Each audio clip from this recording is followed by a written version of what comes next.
হচ্ছে ফেব্রুয়ারিতে।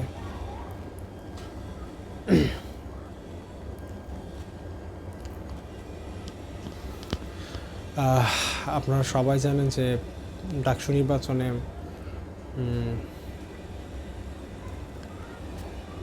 ছাত্রদলের যিনি রয়েছেন আবিদ ভাই, তিনি হচ্ছে ভোট পেয়েছিলেন হচ্ছে 5,000+। অন্যদিকে ছাত্র শিবিরে যিনি দাঁড়িয়েছিলেন পিপি পদে সাদিক কাইম ভাই, তিনি ভোট পেয়েছেন 14,000+। আপনি চিন্তা করেন কত ডিফারেন্ট, কত ব্যবধানে হচ্ছে বিজয়ী হয়েছে এবং কত ব্যবধানে পরাজিত হয়েছে। তো এখন ছাত্র দলের অনেকেই এটা বলছে যে, এবং শিবিরের বিরুদ্ধে অনেক অভিযোগও আছে, সেই নির্বাচনকে ঘিরে অনেক সমালোচনাও আছে। ছাত্রদল অভিযোগ করেছিল যে হচ্ছে ঢাকা বিশ্ববিদ্যালয়ে যে নির্বাচন হয়েছে, সেই নির্বাচনে ডাকসুর যে প্রশাসন রয়েছে, ঢাকা বিশ্ববিদ্যালয়ের প্রশাসন এবং যারা ঢাকা বিশ্ববিদ্যালয়ের নির্বাচন পরিচালনা করেছে, তারা হচ্ছে ম্যাক্সিমামই হচ্ছে জামাতি। তার মানে জামাতকে তারা রিজার্ভ করে, জামাতকে তারা অন করে সেখান থেকে। এবং ছাত্রদলের অনেকেই অভিযোগ করেছে যে নির্বাচনটা কারচুপি হয়েছে, নির্বাচনটা সুষ্ঠু হয়নি।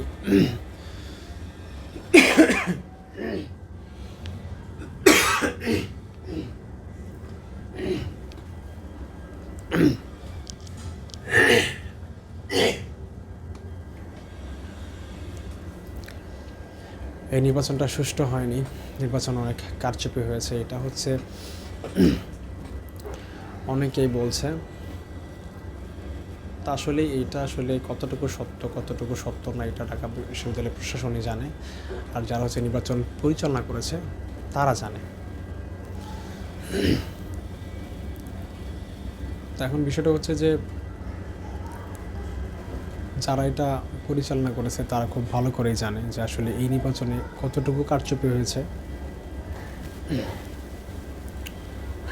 এটা হচ্ছে বিএনপির দাবি, বিএনপির অভিযোগ আর কি ছাত্র শিবিরের বিরুদ্ধে, যে নির্বাচনে একটা আমরা দেখতে পেরেছি যে একটি ছাত্রদলের একটা এমন অভিযোগ আছে যে শিবিরের যে প্যানেলটা রয়েছে, শিবিরের প্যানেলে যে বিপি পদে দাঁড়িয়েছিলেন আমাদের সাদিক ভাই, তার ব্যালট পেপার নাকি আগের থেকে ছাপানো আছে, অনেকগুলো সিল মারা এবং ক্রস চিহ্ন দেওয়া আছে।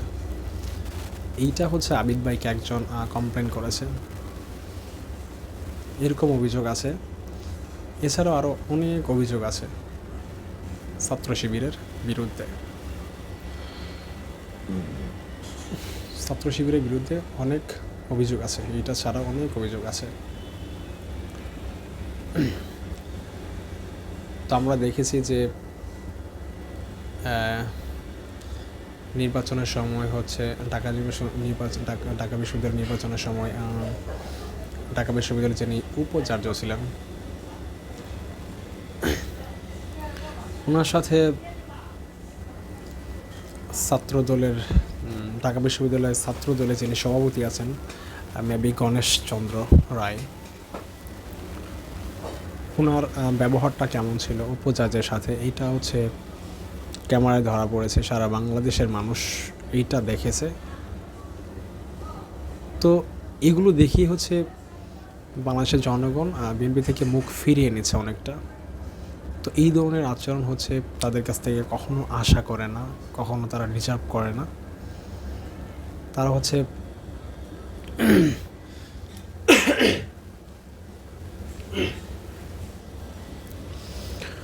হচ্ছে অনেক সুশৃঙ্খল একটা রাজনীতি দেখতে চায় বাংলাদেশে এবং ঢাকা বিশ্ববিদ্যালয়ে।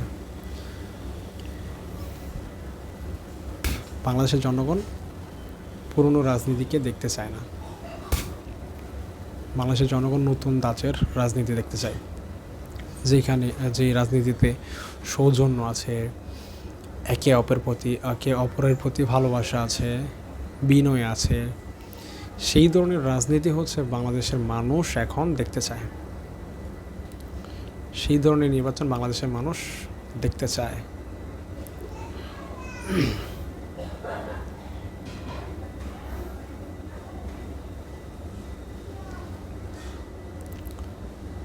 তো আসলে যিনি গণেশচন্দ্র রয়েছেন, বাংলাদেশ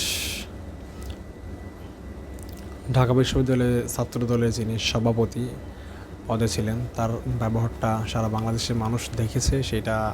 সেই ব্যবহারটা থেকে অনেক মানুষ কষ্ট পেয়েছে যে ঢাকা বিশ্ববিদ্যালয়ের উপাচার্যের মতো একজন ব্যক্তির সাথে টেবিলের উপর থাপড় দিয়ে এবং উচ্চ স্বরে কথা বলেছে। এইটা হচ্ছে অনেকে বেয়াদবি নিয়েছে এবং এই বিষয়টাকে বিএনপির অনেকে এইটাকে পজিটিভলি মনে করেছে। কেন পজিটিভলি মনে করেছে? বিএনপি এজন্যই পজিটিভলি মনে করেছে যে ঢাকা বিশ্ববিদ্যালয়ে যিনি উপাচার্য আছেন, তিনি হচ্ছে স্পেশালি হচ্ছে ছাত্র শিবিরকে একটু বেশি সুযোগ সুবিধা দিয়েছে এবং তাদের অভিযোগ হচ্ছে এই ঢাকা বিশ্ববিদ্যালয়ের যিনি উপাচার্য আছেন তিনি হচ্ছে জামাতি, তিনি জামাত ইসলামকে সাপোর্ট করে। এইটা হচ্ছে বিএনপির অভিযোগ। এবং গণেশচন্দ্র রায় তিনি যে আচরণটা করেছে ঢাকা বিশ্ববিদ্যালয়ের উপাচার্যের সাথে, সেইটাকে নিপুণ রায় সমর্থন করেছে। তিনি বলেছেন স্ট্যাটাসে যে গণেশচন্দ্র রায় যেটা করেছে সেটা ঠিক করেছে। তিনি হচ্ছে অন্যায়ের প্রতিবাদ করেছে। ঢাকা বিশ্ববিদ্যালয়ের উপাচার্য অন্যায় করেছে, সেটার শুধু প্রতিবাদ জানিয়েছে গণেশচন্দ্র রায়। এতটুকুই, এর থেকে বেশি কিছুই করে নাই। তো এই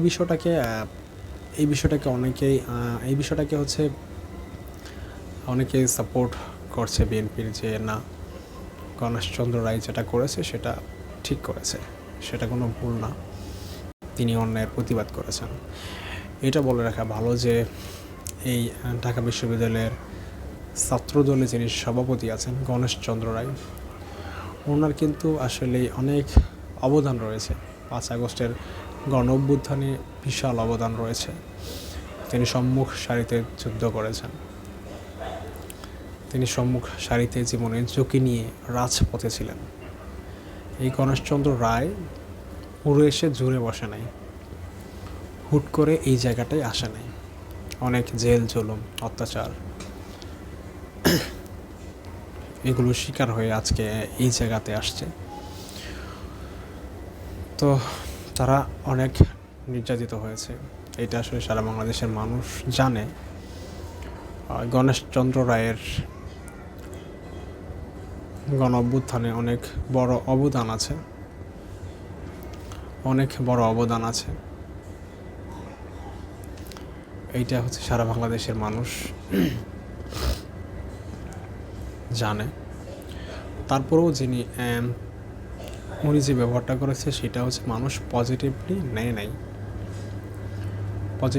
নাই। এই বিষয়টা অনেকে ভালোভাবে দেখছে না এই বিষয়টাকে। তো যাই হোক, আজকে এখানেই বিদায় নিচ্ছি। দেখা হচ্ছে পরবর্তী কোনো ভিডিওতে। সেই পর্যন্ত আপনারা সবাই ভালো থাকবেন, সুস্থ থাকবেন। আল্লাহ হাফেজ। আসসালামু আলাইকুম ওয়া রাহমাতুল্লাহি ওয়া বারাকাতুহু। আসসালামু আলাইকুম। আশা করি সবাই ভালো আছেন। আলহামদুলিল্লাহ, আমিও ভালো আছি। আজকে আমি আপনাদের সাথে যে বিষয়টি নিয়ে আসলে কথা বলতে চাচ্ছি, বাংলাদেশের বর্তমান পরিস্থিতি নিয়ে আপনাদের সাথে কিছু বিষয় শেয়ার করতে চাই। বিশেষ করে হচ্ছে ডাকসু নির্বাচন এবং হচ্ছে জাকসু নির্বাচনের পর বাংলাদেশের রাজনীতির মোড়টা একদম ঘুরে গেছে। আপনারা সবাই জানেন যে বেশ কিছুদিন আগে ডাকসু নির্বাচন হয়েছে এবং তার 2 দিন পরেই হচ্ছে জাকসু নির্বাচন হয়েছে জাহাঙ্গীরনগর বিশ্ববিদ্যালয়ে।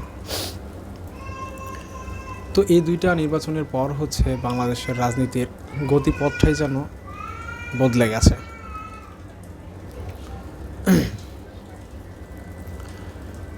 আপনারা সবাই জানেন যে ডাকসু নির্বাচনে শিবিরে যে প্যানেলটা রয়েছে, ছাত্র শিবিরে যে প্যানেল রয়েছে, সেখানে সাদিক কায়েম ভাই বিপুল ভোটে হচ্ছে বিজয়ী হয়েছে। অন্যদিকে ছাত্রদলে যিনি রয়েছেন আমাদের আবিদ ভাই, তিনি হচ্ছে অনেক ভোটের ব্যবধানে পরাজিত হয়েছে। তো এরপর থেকে হচ্ছে বাংলাদেশের রাজনীতিতে অনেক বড় একটা প্রভাব পড়েছে।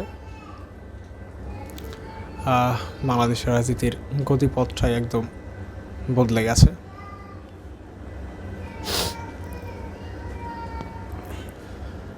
ডাকসু নির্বাচনের পর হচ্ছে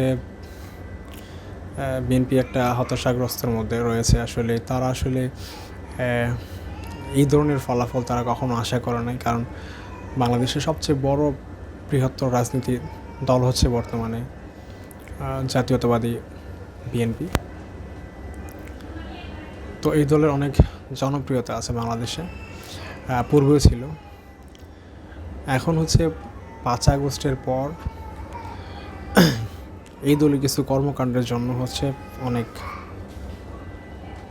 সমালোচিত হয়েছে। তো বিএনপিতে অনেক ভালো ভালো লোক রয়েছে, এর মাঝখানে আসলে অনেক কিছু খারাপ লোকও রয়েছে। তাদের জন্যই হচ্ছে মূলত বাংলাদেশের জাতীয়তাবাদী দল বিএনপি, সেই দলের অনেক বড় একটা প্রভাব পড়েছে। তো আসলে ছাত্রদলের যে প্যানেলটা রয়েছিল, তারা আসলে কখনো কল্পনাও করতে পারে নাই যে তারা হচ্ছে শিবিরের কাছে হচ্ছে এত ভোটের ব্যবধানে তারা হচ্ছে পরাজিত হবে। এটা আসলে তারা কখনো কল্পনাও করে নাই। আর জামাত ইসলামের রাজনীতি অনেকটা গুছিয়ে নিয়েছে তারা 5 আগস্টের পর। জামাত ইসলাম যে রাজনৈতিক দলটা আছে, এই দলটার জন্মলগ্নের পর থেকে হচ্ছে 5 আগস্টের পর তাদের সবচেয়ে বড় একটা সুযোগ এসেছে। আপনারা সবাই জানেন বিগত দিনে আওয়ামী লীগের সরকার আমলে জামাত ইসলাম হচ্ছে প্রকাশ্যে কোনো তাদের রাজনীতির কার্যক্রম চালাতে পারে নাই। অনেক লুকিয়ে লুকিয়ে তারা হচ্ছে রাজনৈতিক কার্যক্রমগুলো চালিয়েছে।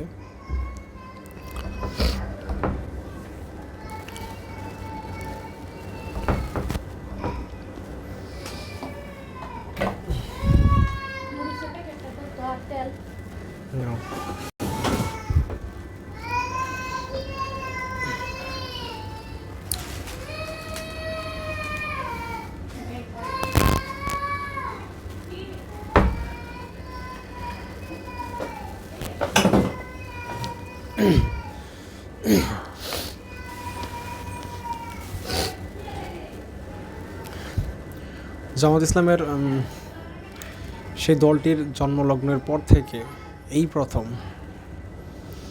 প্রথম তারা হচ্ছে সবচেয়ে বড় একটা সুযোগ পেয়েছে তাদের দলটাকে গোছানোর জন্য। অনেক বড় একটা সুযোগ পেয়েছে, এবং এই সুযোগটা হচ্ছে তারা খুব ভালোভাবেই কাজে লাগাচ্ছে।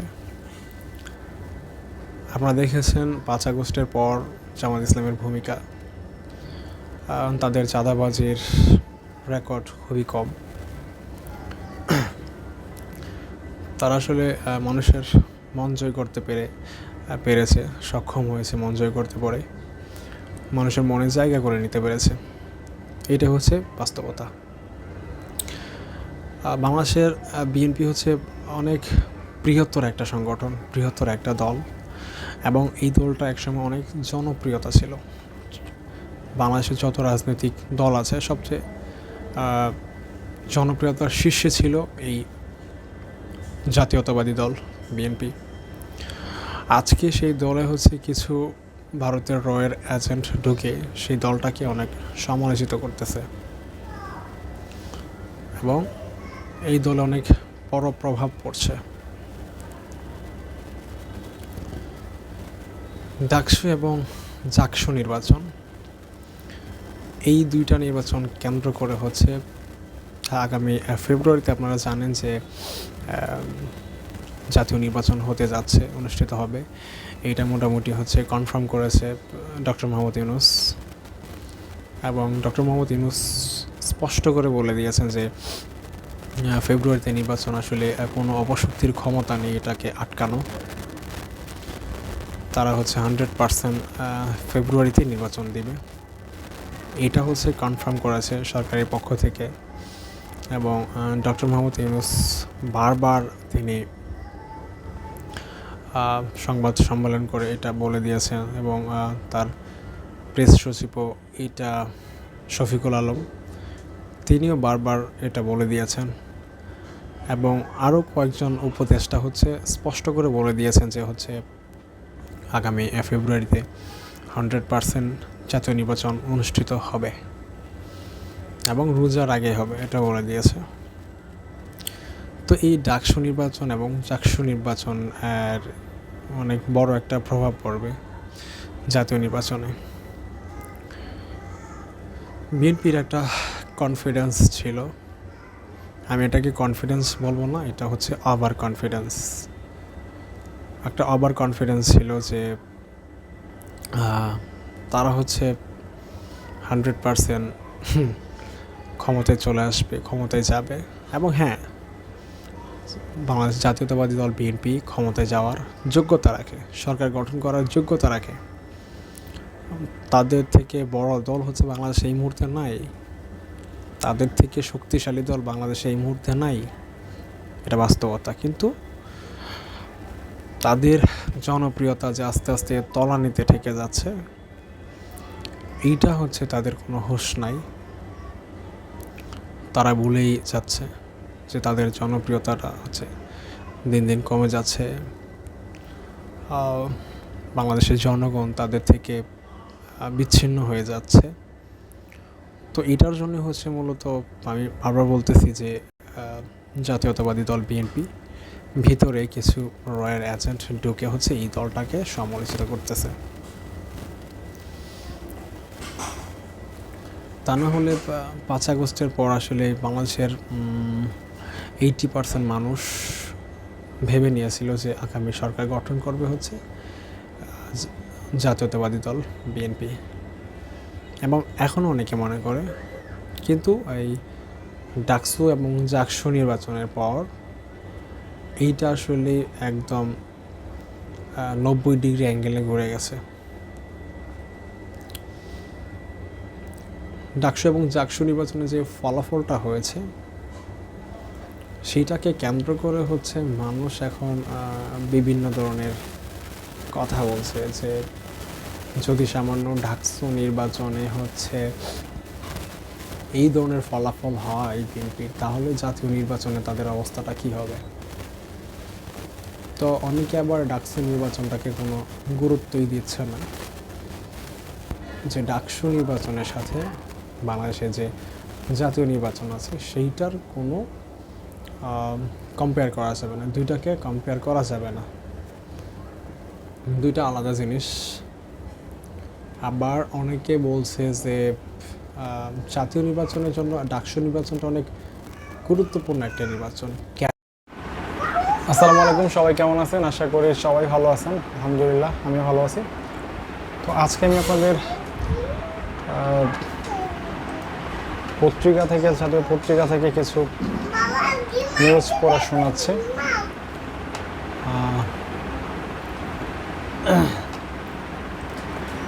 কিছু নিউজ পড়ে শোনাচ্ছি। আমি হচ্ছে নিউজ পড়ব বাংলাদেশ প্রতিদিন থেকে।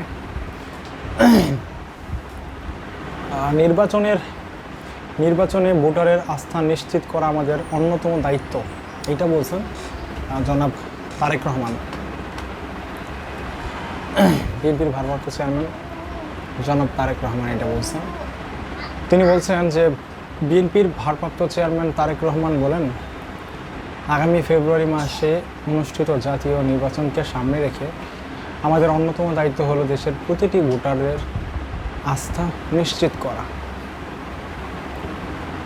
বৃহস্পতিবার সকালে সামাজিক যোগাযোগ মাধ্যমে ফেসবুক নিজের ভেরিফাইড পেজে দেওয়া পোস্টে এসব কথা বলেন তারেক রহমান।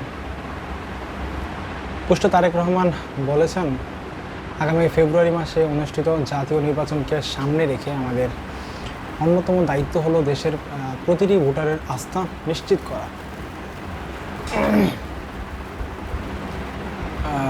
করা। সেই লক্ষ্যে আজকের ও আগামী দিনের তরুণ প্রজন্মের আশা আকাঙ্ক্ষার প্রতিফলন ঘটাতে একটি গণতান্ত্রিক রাজনৈতিক দল হিসেবে বিএনপি ছুটে যাচ্ছে তৃণমূল থেকে শুরু করে সমাজের প্রতিটি শ্রেণী ও পেশার মানুষের কাছে, গ্রাম থেকে কেন্দ্র পর্যন্ত দলের সাংগঠনিক কাঠামোকে আরও মজবুত করছে। এই সম্মিলিত প্রয়াসের মাধ্যমে আমরা নিশ্চিত করতে চাই স্বচ্ছতা ও জবাবদিহিতা।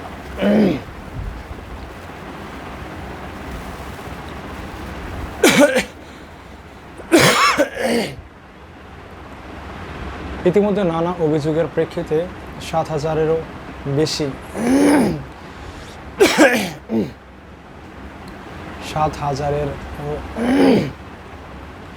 বেশি দলীয় সদস্যের বিরুদ্ধে সাংগঠনিক ব্যবস্থা নেওয়া হয়েছে। দুর্নীতি, চাঁদাবাজ ও অসদাচরণের দায়ে কেউ পদচ্যুত হয়েছেন, আবার কেউ বা বহিষ্কৃত হয়েছেন। বহুমুখী অপপ্রচারের মাঝেও এমন সিদ্ধান্ত নেওয়া সহজ ছিল না, তবে বাস্তবতার প্রেক্ষিতে এগুলো ছিল অপরিহার্য। শৃঙ্খলা কোনো দুর্বলতা নয়, বরং সেটি আমাদের শক্তি। নিজেদের সদস্যদের দায়বদ্ধ করার মাধ্যমেই আবারও প্রমাণ হলো যে বিএনপির সততার ব্যাপারে আন্তরিক, এবং আমরা ক্ষমতাসীনদের কাছে যেসব মানদণ্ড দাবি করে নিজেদেরও ঠিক সেই একই মানদণ্ডে দাঁড় করাই।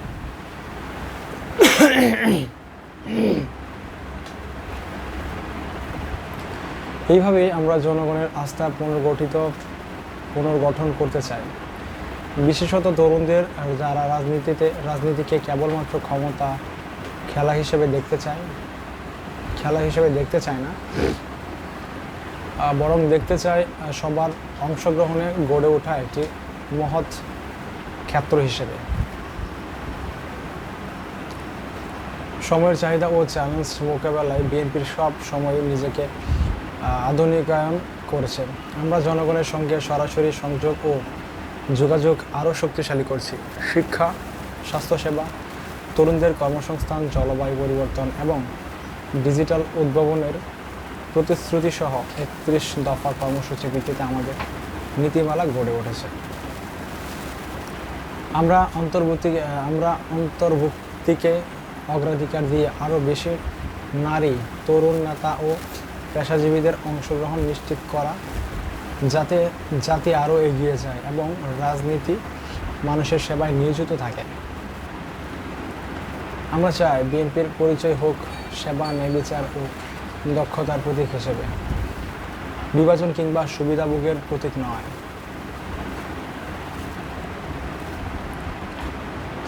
বাংলাদেশের বর্তমান চ্যালেঞ্জগুলো আলাদা, তাই আমাদের পদক্ষেপগুলোকেও হতে হবে নতুনভাবে চিন্তা নির্ভর। তবে আমরা ইতিহাসকে অস্বীকার করি না, বরং তার ভিত্তিতেই এগিয়ে যেতে চাই। শহীদ প্রেসিডেন্ট জিয়াউর রহমান বহুদলীয় গণতন্ত্র ফিরিয়ে এনে জনগণকে আশার আলো দেখিয়েছিলেন। জনগণের ক্ষমতায়ন রাজনীতি কেন্দ্রে প্রতিষ্ঠিত করেছিল, আর দেশনেত্রী বেগম খালেদা জিয়া স্বৈরাচার ও ফেসিবাদের বিরুদ্ধে আপোষহীনভাবে গণতন্ত্র ও গণমানুষের অধিকার প্রতিষ্ঠার লড়াই করে দিয়েছেন। আজ আমরা তাদের সেই আকাঙ্ক্ষাকে সামনে রেখেই এগিয়ে চলছে নতুন যুগে, যেখানে সততা, নেতৃত্ব ও বৈশ্বিক প্রতিযোগিতার সক্ষমতা হবে রাষ্ট্র গঠনের গুরুত্বপূর্ণ ভিত্তি।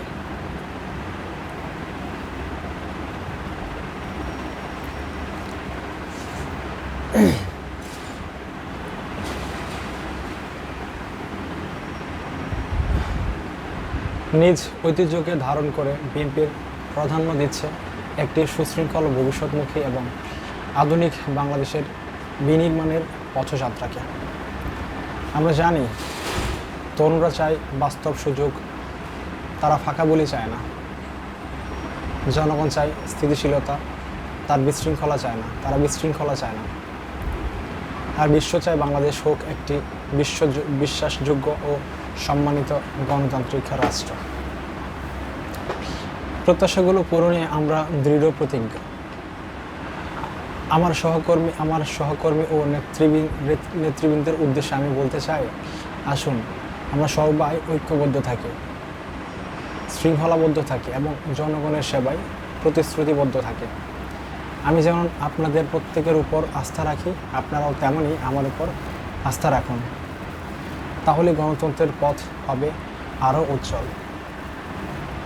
আমরা একসাথে প্রমাণ করব যে বাংলাদেশে একটি জবাবদিহিমূলক রাষ্ট্র ব্যবস্থা, স্থিতিশীল প্রাতিষ্ঠানিক কাঠামো এবং গণ আকাঙ্ক্ষিত ভবিষ্যৎ গড়ে তোলা সম্ভব। খুব সুন্দর কথা বলছেন তিনি। আমরা আরেকটা নিউজ পড়ে শোনাচ্ছি বাংলাদেশ প্রতিদিন থেকে।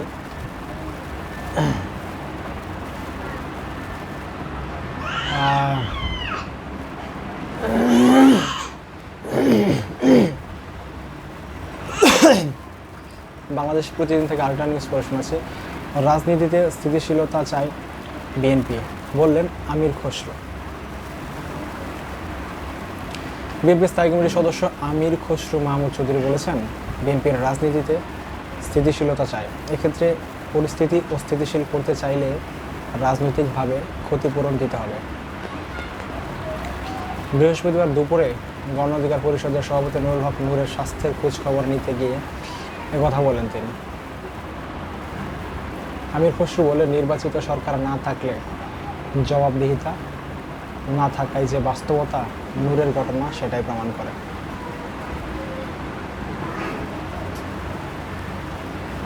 আমির খসরু বলেন, অনেকে অনেক কিছু চাইবে, সব জায়গায় ঐক্যমত হবে না, সব জায়গায় ঐক্যমত হবে না। তবে যারা গণতন্ত্রে বিশ্বাস করে তাদের অবশ্যই জনগণের কাছে যেতে হবে। জনগণের প্রতি আস্থা না থাকলে পরাজিত শক্তির উত্থানের সুযোগ থাকবে। আমির খসরু জানান, বাংলাদেশের মানুষ রাজনীতিতে স্থিতিশীল অবস্থায় চায়, যেটা গণতান্ত্রিক নির্বাচনের মধ্য দিয়েই ফিরে আসবে। আমির খসরু এটা বলেছেন। আসলে আমরা আরও কিছু নিউজ পড়ে শোনাচ্ছি আপনাদের। নিউজ পড়ে শোনাচ্ছি, সৌদি আরব শেষে যুক্তরাষ্ট্রে যাচ্ছেন পাকিস্তান প্রধানমন্ত্রী। ওকে, বাংলাদেশ প্রতিদিন থেকে আরেকটা নিউজ পড়ে শোনাচ্ছি আপনাদের। সৌদি সফর শেষে যুক্তরাজ্য যাচ্ছেন পাকিস্তানের প্রধানমন্ত্রী। সৌদি আরব সফর শেষে যুক্তরাজ্যের উদ্দেশ্যে যাত্রা করেছেন পাকিস্তানের প্রধানমন্ত্রী শেহবাজ শরীফ। রিয়াদের উপগভর্নর মোহাম্মদ বিন আবদুল্লাহ আজিজ বিমানবন্দরে তাকে বিদায় জানান। প্রধানমন্ত্রী শেহবাজ সৌদি আরবের যুবরাজ ও প্রধানমন্ত্রী মোহাম্মদ বিন সালমানের আমন্ত্রণ রাষ্ট্রীয় সফরে রিয়াদে যান। এই চুক্তি এমন এক সময়ে সই হলো যখন রাজধানী দোহায় হামাস ইত্যাদি করা হয়েছে।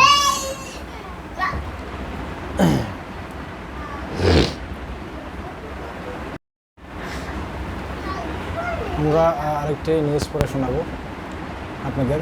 সৌদি সফর শেষে যুক্তরাজ্যে যাচ্ছেন পাকিস্তানের প্রধানমন্ত্রী। বাংলাদেশ প্রতিদিন থেকে একটা নিউজ পড়ে শোনাচ্ছি আপনাদের। সৌদি আরব সফর শেষে যুক্তরাজ্যের উদ্দেশ্যে যাত্রা করেছেন পাকিস্তানের প্রধানমন্ত্রী শেহবাজ শরীফ। রিয়াদের গভর্নর মোহাম্মদ বিন আবদুল্লাহ আজিজ বিমানবন্দরে তাকে বিদায় জানান। প্রধানমন্ত্রী শেহবাজ সৌদি আরবের যুবরাজ ও প্রধানমন্ত্রী মোহাম্মদ বিন সালমানের আমন্ত্রণে রাষ্ট্রীয় সফরে রিয়াদে যান। সফরকালে পাকিস্তান ও সৌদি আরব একটি ঐতিহাসিক কৌশলগত পারস্পরিক প্রতিরক্ষা চুক্তি সই করে। চুক্তিতে বলা হয়, কোনো একটি দেশের উপর আগ্রাসনের উপর উভয় দেশের উপর হিসেবে বিবেচনা করা হবে। এই চুক্তি এমন এক সময়ে সই হলো যখন কাতারের রাজনীতি দোহায় হামাস নেতাদের লক্ষ্য করে চালায়, যা মুসলিম বিশ্ব ও বৈশ্বিক নেতাদের মধ্যে তীব্র প্রতিক্রিয়া সৃষ্টি হয়।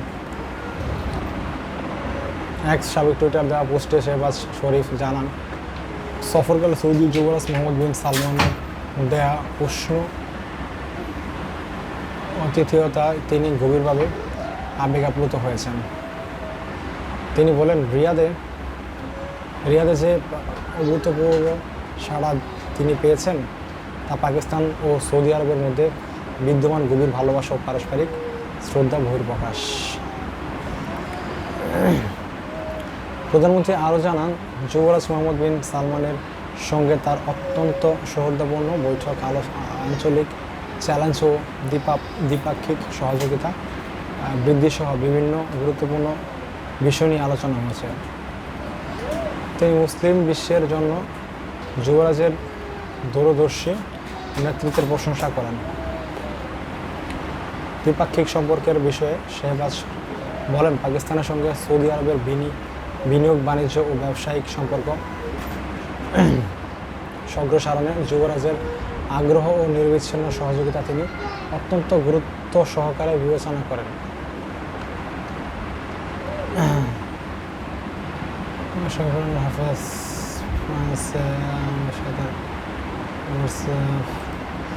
আমি বাংলাদেশ প্রতিদিন থেকে আরেকটা নিউজ পড়ে শোনাচ্ছি। আপনারা জানেন কিছুদিন পরেই দুর্গাপূজা অনুষ্ঠিত হবে। উৎসবমুখর পরিবেশে এবছর শারদীয় দুর্গাপূজা উদযাপন হবে, এটা বলছেন টিএমপি কমিশনার। উৎসবমুখর পরিবেশে এক বছর শারদীয় দুর্গাপূজা উদযাপন হবে বলে জানিয়েছেন Dhaka metropolitan police DMP commissioner Sheikh Mohammad Sajjad Ali. তিনি বলেন, বর্তমান আইন শৃঙ্খলা পরিস্থিতি স্থিতিশীল রয়েছে এবং পূর্বের ন্যায় সকলের সম্মিলিত প্রচেষ্টায় হিন্দু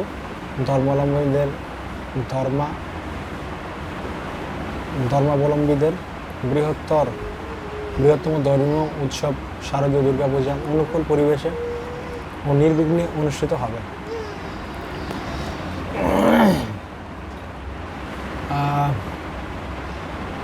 বৃহস্পতিবার ঢাকা মেট্রোপলিটন পুলিশ হেডকোয়ার্টার্স আসন্ন শারদীয় দুর্গাপূজা উপলক্ষে সংশ্লিষ্ট অংশীজনের নিয়ে আয়োজিত এক প্রস্তুতি সভায় তিনি কথা বলেন। কি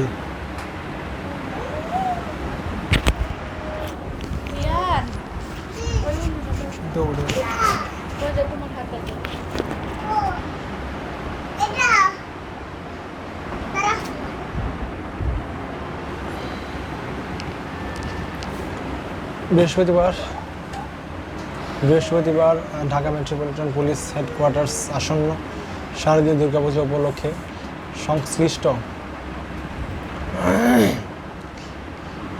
ঢাকা মেট্রোপলিটন পুলিশ হেডকোয়ার্টার আসন্ন শারদীয় দুর্গাপূজা উপলক্ষে সংশ্লিষ্ট অংশীজনদের নিয়ে আয়োজিত এক প্রস্তুতি সভায় তিনি একথা বলেন। সবাই গুরুতে ডিএমপির যুগ্ম police commissioner operations Mohammad Shahidullah আসন্ন শারদীয় দুর্গাপূজা উপলক্ষে ঢাকা মেট্রোপলিটন পুলিশ কর্তৃক গৃহীত নিরাপত্তা পরিকল্পনা উপস্থাপন করেন। তিনি বলেন, এবছর ঢাকা মহানগরীতে 258টি মণ্ডপে পূজা অনুষ্ঠিত হবে। মণ্ডপ পবিত্রক নিরাপত্তা পরিকল্পনার বাইরে পৃথক ট্রাফিক ব্যবস্থাও থাকবে। এছাড়া প্রতিমা বিসর্জনের দিন সার্বিক নিরাপত্তা প্রদান করা হবে।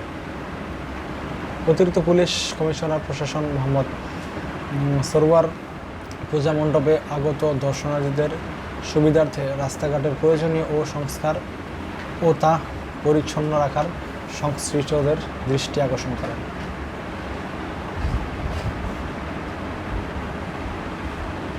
এছাড়া অগ্নি নিরাপত্তা সংক্রান্তে প্রয়োজনীয় পরামর্শ প্রদান করেন। অতিরিক্ত police commissioner crime and operations SN Mohammad Nazrul Islam বলেন, পূজা মণ্ডপগুলো যেন কোনোভাবেই অরক্ষিত না থাকে, সিসি ক্যামেরা স্থাপনের মাধ্যমে পূজা মণ্ডপের নিরাপত্তা বাড়াতে হবে। এছাড়া পুজো চলাকালীন সামাজিক যোগাযোগ মাধ্যমে কোনো প্রকার ভুল তথ্য বা অপতথ্য সম্পর্কে সতর্ক থাকার অনুরোধ করেন তিনি।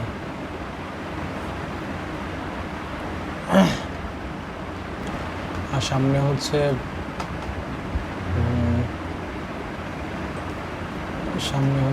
দুর্গাপূজা অনুষ্ঠিত হবে।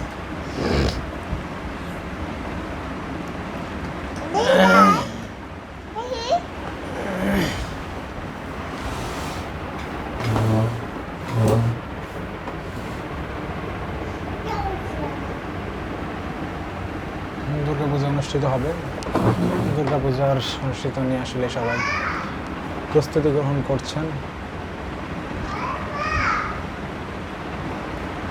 এটা হচ্ছে পড়ে গেছে বাবা বাবা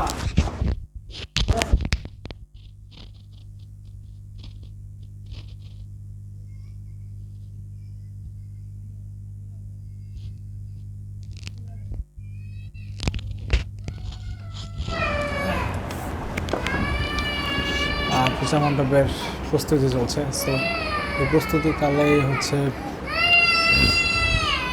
এটি হতে যাচ্ছে খুব শীঘ্রই। এটা নিয়ে অনেক আসসালামু আলাইকুম, সবাই কেমন আছেন? আশা করি সবাই ভালো আছেন। আলহামদুলিল্লাহ, আমিও ভালো আছি। তো আজকে আমি আপনাদের সাথে যে বিষয়গুলো নিয়ে কথা বলতে চাচ্ছি, বাংলাদেশের বর্তমান পরিস্থিতি এবং আগামী জাতীয় নির্বাচন, এই দুটি বিষয় নিয়ে আসলে আপনাদের সাথে কিছু বিষয় শেয়ার করব। সেটি হচ্ছে, আপনারা সবাই অবগত আছেন যে আগামী ফেব্রুয়ারি মাসেই হচ্ছে বাংলাদেশের জাতীয় নির্বাচন অনুষ্ঠিত হতে যাচ্ছে। এই নির্বাচন ঘিরে আসলে অনেক আলোচনা হয়েছে, সমালোচনা হচ্ছে প্রতিনিয়ত।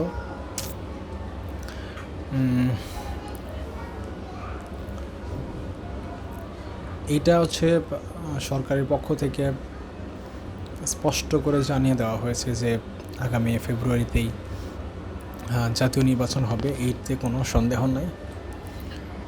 কোনো অপশক্তি চেষ্টা করেও এই নির্বাচনকে বাধাগ্রস্ত করতে পারবে না। নির্বাচনটা 100% হয়ে যাবে, এতে কোনো প্রকার সন্দেহ নাই। ডক্টর মোহাম্মদ ইউনূসের প্রেস সচিব শফিকুল আলম তিনি কিন্তু এই বিষয়টা বারবার স্পষ্ট করে বলেছে। অন্যদিকে ডক্টর মোহাম্মদ ইউনূস তিনি কিন্তু প্রায় বলছে যে আগামী জাতীয় নির্বাচন হচ্ছে 2026 সালে ফেব্রুয়ারিতেই হবে। তো এখন এই ফেব্রুয়ারি নির্বাচন নিয়ে আসলে প্রত্যেকটা রাজনৈতিক দল মোটামুটি তারা এক প্রকার প্রস্তুতি নিতে যাচ্ছে। তো এখন সবাই নির্বাচনের প্রস্তুতি নিতে যাচ্ছে এবং ম্যাক্সিমাম রাজনৈতিক দল হচ্ছে তারা 300 আসনেই নির্বাচন দেবে, এইটা তারা স্পষ্ট করে বলে দিয়েছে যে প্রায় ম্যাক্সিমাম রাজনৈতিক দলগুলো 300 দলে আসন দেবে। জামাত ইসলাম তারা জোট করার সম্ভাবনা রয়েছে, অন্যান্য ইসলামী দলগুলো যারা রয়েছে তাদের সাথে একটা জোটে যাওয়ার সম্ভাবনা রয়েছে। এবং জামাত ইসলাম একটা সময় বিএনপির সাথে জোট করেছে এবং বিএনপির সাথে জোট করে তারা ক্ষমতায় এসেছে।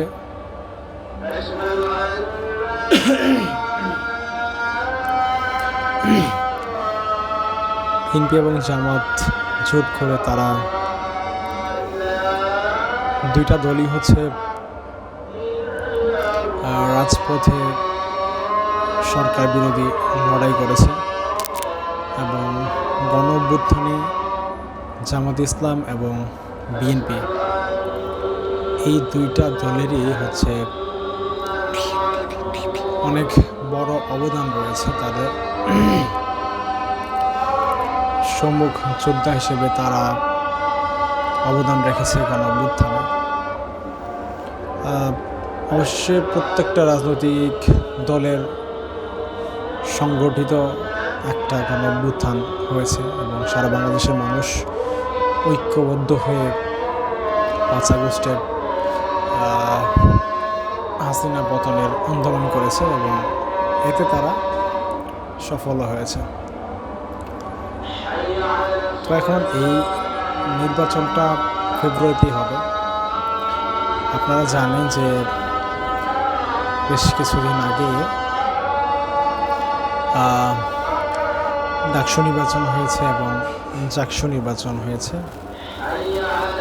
এই নির্বাচনকে কেন্দ্র করে হচ্ছে জাতীয় নির্বাচনে অনেক বড় একটা প্রভাব পড়েছে। ডাকসু এবং জাকসু নির্বাচনের মাধ্যমে মূলত রাজনৈতিক দলগুলোর পরীক্ষা হয়েছে যে কোন রাজনৈতিক দলটি বাংলাদেশের জনগণের কাছে বেশি জনপ্রিয়। তো এইটা প্রাথমিক একটা পরীক্ষা হয়ে গেছে। 2টা পরীক্ষা হয়েছে, ডাকসু নির্বাচন এবং জাকসু নির্বাচন। ডাকসু নির্বাচনেও ছাত্রদল এবং শিবিরের প্যানেল ছিল। অন্যদিকে জাকসু নির্বাচনেও ছাত্রদল এবং শিবিরের প্যানেল ছিল। তো ডাকসু নির্বাচনেও হচ্ছে ছাত্রদলের যে প্যানেলটা রয়েছে, বিএনপি ছাত্রদলের, তারা কিন্তু পরাজিত হয়েছে। এবং শুধু পরাজিতই না, তারা হচ্ছে বিপুল ভোটের ব্যবধানে পরাজিত হয়েছে। অন্যদিকে ডাকসু নির্বাচনে বিপুল ভোটে বিজয়ী হয়েছে ছাত্র শিবিরের প্যানেল। ব্যাপক ব্যবধানে তারা বিজয়ী হয়েছে। আবার একই অবস্থা হয়েছে আপনার জাকসু নির্বাচনে। জাকসু নির্বাচনে কিন্তু একই অবস্থা হয়েছে। সেটা হচ্ছে যে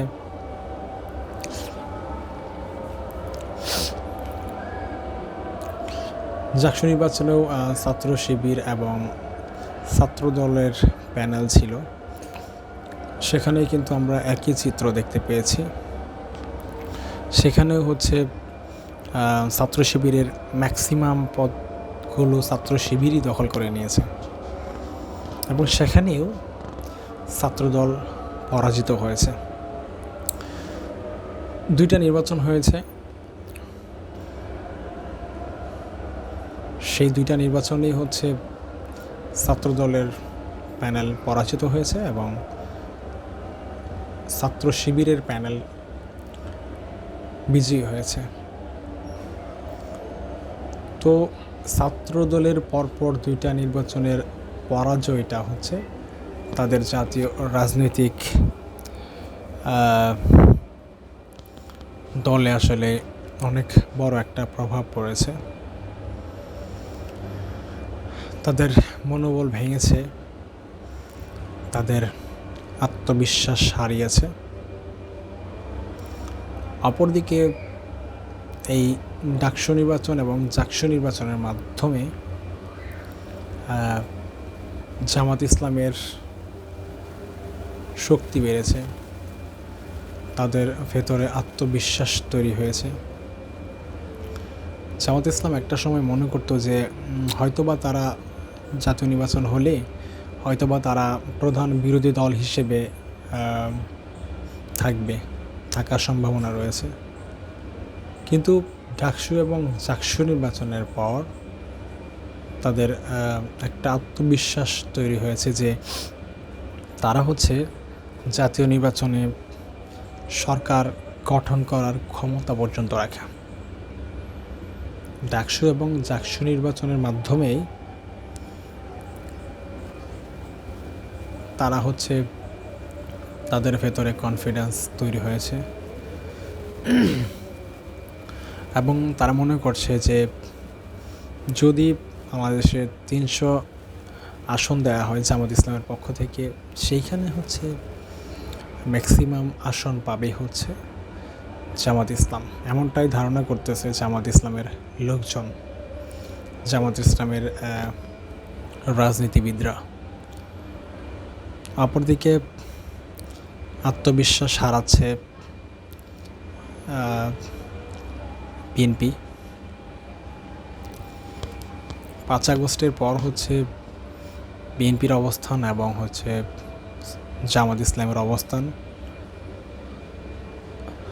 5 আগস্টের পর জামাত ইসলামের কার্যক্রম এবং বিএনপির কার্যক্রম, এটা হচ্ছে সারা বাংলাদেশের মানুষ স্বচোখে দেখেছে। এগুলো দেখার পরে হচ্ছে মানুষ, বাংলাদেশের সাধারণ জনগণ, বাংলাদেশের সাধারণ ভোটাররা মনে মনে ডিসাইড করে ফেলেছে অলরেডি যে তারা অ্যাকচুয়ালি আগামী জাতীয় সংসদ নির্বাচনে কাদেরকে ভোট দেবে, কাদেরকে তারা আগামীর সরকার হিসেবে দেখতে চায়। এইটা মোটামুটি বাংলাদেশের জনগণ একটা ডিসাইড করে ফেলেছে। তো এখন দেখার পালা জনগণ কাকে ভালোবাসে, কাকে ভোট দিয়ে নির্বাচিত করে। তো এতটুকুই বলা ছিল। সবাই ভালো থাকবেন, সুস্থ থাকবেন।